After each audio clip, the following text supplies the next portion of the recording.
Well, I first met Arliss, and he doesn't remember, at Glorieta Collegiate Week, which is a conference for college students out in New Mexico. And so there are a lot of college ministers there, and I was a seminary student aspiring to be a college minister. So my job was to see who the best one was in the room and then get them to hire me.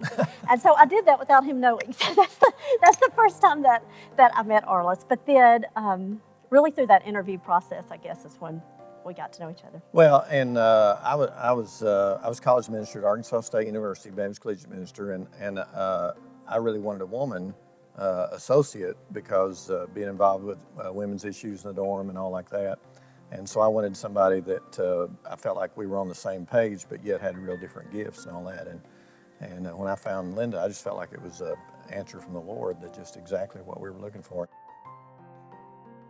I think I've known Arliss since 1991, so that's a large chunk of my life, and so I was able, probably since 1990, and worked with him through the early 90s for that season, but then have enjoyed maintaining not just the professional relationship, but the real friendship,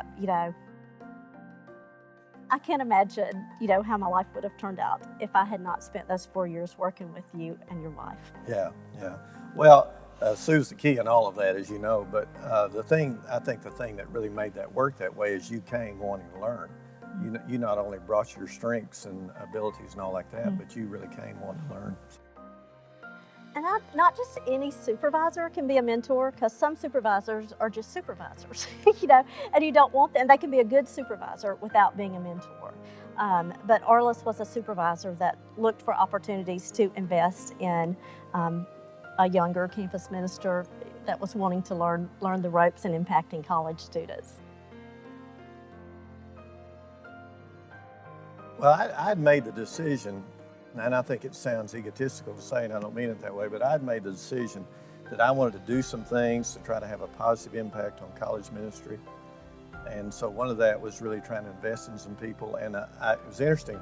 I'm a big college football fan, and so this very outstanding college football coach said what he tried to do was, for his assistants, he tried to hire the people that he thought were going to be great head coaches in 2 or 3 years, and then use that as a platform to help them. And so I tried to hire people I thought would be great directors, college ministers, BCM directors, and if they'd stay with me 2 or 3 years, then I would benefit from that, and then hopefully they would benefit from that, and so forth.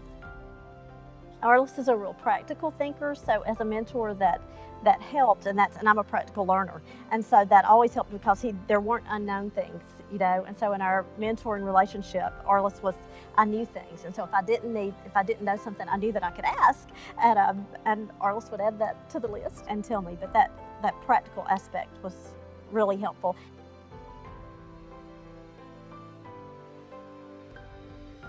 Well, I think one of the things, part of faith, is the fact that the calling of the Lord in our lives to do college ministry, and we share that calling, and to be able to walk with somebody all the time that shares the same calling. And one of the things that I've seen happen is people that felt called to college ministry young got injured or hurt and walked away from that calling. And so that's one of the things I really wanted to kind of nurture, that sense of calling. One of the great things that I mentioned, that I've done this for 40 years, and I'm kind of winding up now, and I've gotten letters from students, and I don't even remember who some of them are, and they're saying, "You made the difference in my life." And I think the huge thing, besides maybe saying I'm a little stupid and not remembering, but that you don't know all of what God is doing in somebody's life and how God is using that. I'm Linda. And I'm Arliss. Mentoring has changed my life.